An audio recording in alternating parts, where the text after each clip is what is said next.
Dear friends, Naim legend ব্যাংকের পক্ষ থেকে সবাইকে আন্তরিক শুভেচ্ছা অভিনন্দন। বন্ধুরা, আজকের ভিডিওতে আমরা দেখাবো কিভাবে অ্যাডোবি ইলাস্ট্রেটরে আইড্রপার টুলটি ইউজ করতে হয় বিভিন্ন ডিজাইনের ক্ষেত্রে। তো বন্ধুরা, চলুন আমরা কাজে ফিরে যাই।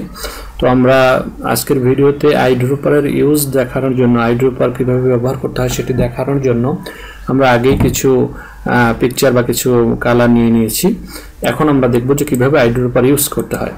তার জন্য যেটি করতে হবে, আমরা একটি ওয়ার্ড লিখে নিতে পারি, সেটা হচ্ছে আইড্রপার কথাটি আমরা লিখে নিতে পারি। আমরা লিখব এখন আইড্রপার।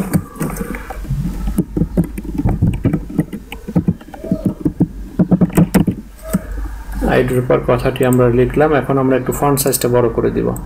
এখান থেকে 72 করলাম। আমরা চাইলে আরো একটু বড় করব, শিফট অল্টার চেপে আর একটু বড় করে নিব আমাদের দেখার সুবিধার্থে।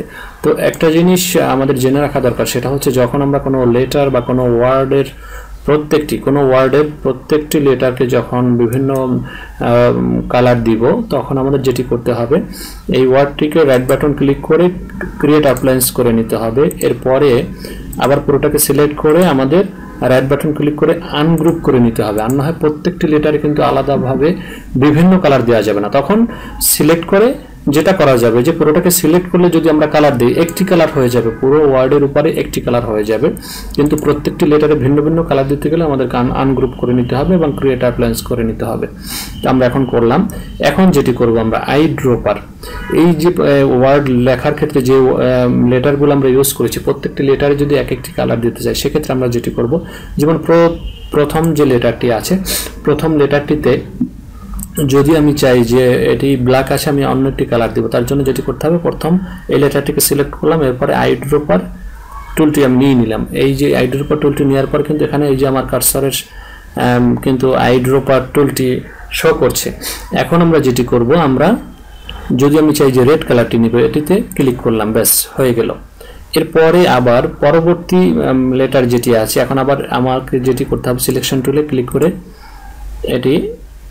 এটির কাজ শেষ। এখন পরবর্তী লেটারটিতে আমি আবার ক্লিক করব। পরবর্তী লেটার ক্লিক করে আবার আইড্রপারে ক্লিক করব।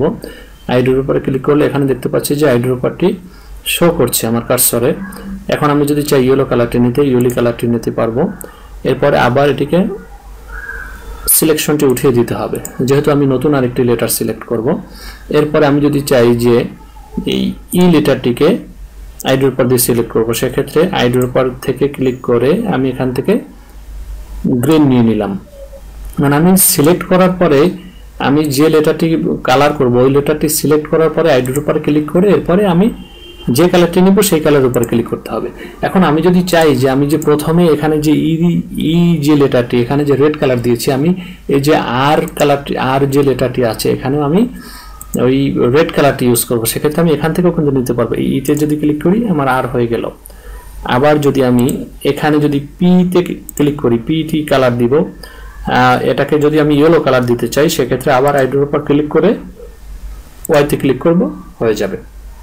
তো বন্ধুরা, এটা হচ্ছে আমাদের একটু বোঝার বিষয় যে আসলে আইড্রপারটি কিভাবে ইউজ করতে হয় সেটি আমি দেখাচ্ছিলাম। আবার যদি আর যে লেটারটি আছে, এটিকে যদি আমি এখান থেকে ব্লু কালার দিতে চাই, আমি আইড্রপারটি সিলেক্ট করলাম, এরপরে ক্লিক করব, ব্যাস আমার ব্লু কালার কিন্তু হয়ে গেছে, ব্লু কালার হয়ে গেছে। তো এরকম চাইলে আমরা যে কোনো লেটার বা ওয়ার্ড বা যে কোনো ডিজাইনকে বিভিন্ন রঙে সজ্জিত করতে পারি, বিভিন্ন কালার দিতে পারি আইড্রপার দিয়ে। আবার আমি যদি চাই যে এখানে যে এই যে টুলটি আমি এখান থেকে নিলাম, এখানে যে যে রেক্ট্যাঙ্গেল যে টুলটি নিলাম, এই টুলটিকে যদি আমি চাই যে এখান থেকে ইয়েলো কালার দিব, এই যে ওয়াইতে যে কালারটি আছে এই কালারটি দিব, সেক্ষেত্রে আমি এখানে ক্লিক করলে হয়ে গেল কিন্তু। আবার আমি যদি চাই এই যে ইলিপস টুল আছে, ইলিপস টুলটিকে আমি কি দিব, এখান থেকে ব্লু কালার দিব, এখানে ক্লিক করলাম, ব্লু কালার হয়ে গেল। আমি এটা উপর থেকেও নিতে পারবো, এখান থেকেও নিতে পারবো। চাইলে আমি এই যে এখানে যে টুলটি আছে, এই টুলটিকে যদি আমি চাই এখান থেকে আমি এই যে অরেঞ্জ কালার দিব, এই কালারটি কিন্তু আমি নিতে পারবো এখান থেকে, যে অরেঞ্জ না, জাস্ট গোল্ডেন কালার যেটি, এটিতে আমি যদি ক্লিক করি, এটি কিন্তু হয়ে গেছে, ব্যাস। তো সেক্ষেত্রে এটি আমরা যেটি করতে পারবো, যে কোনো অবজেক্টের যখন একটা কালারকে আমরা কপি করব, সেটিকে আগে যে জিনিসটাকে আমরা কালার দিব সেই জিনিসটাকে সিলেক্ট করে আইড্রপার নিয়ে যে রংটি নিব সেই রঙের উপর ক্লিক করতে হবে। এক্ষেত্রে এই রংটিও কিন্তু আমরা নিতে পারবো। তবে এখানে একটি কথা আছে, যেমন এইটিকে সিলেক্ট করলাম, আমরা স্টার টুলটাকে সিলেক্ট করে আইড্রপারে ক্লিক করলাম, এরপরে যদি এখানে ক্লিক করি আমরা দেখি যে কালারটি আসে কিনা, এটি কিন্তু চলে আসছে। এভাবে আমরা যে কোনো কালার মানে একটি অবজেক্টের যে কোনো কালারকে কপি করে যদি অন্য কোনো অবজেক্ট বা রিজিয়নের উপর বসাতে চাই আমরা জাস্ট এইভাবে আইড্রোপার ইউজ করে নিতে পারবো। তো বন্ধুরা আজকে আপনারা দেখলেন যে কিভাবে অতি সহজে আইড্রোপার ইউজ করে যে কোনো অবজেক্টকে আমরা বিভিন্ন রঙে সজ্জিত করতে পারি বা যে কোনো অবজেক্টের কালারকে আমরা কিভাবে কপি করতে পারি। পরবর্তী ভিডিওতে আমরা নতুন কোনো বিষয় নিয়ে আলোচনা করব। সে পর্যন্ত সবাই ভালো থাকবেন।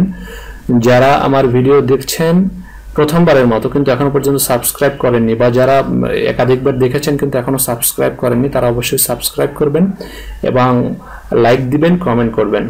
সবাইকে ধন্যবাদ। আল্লাহ হাফেজ।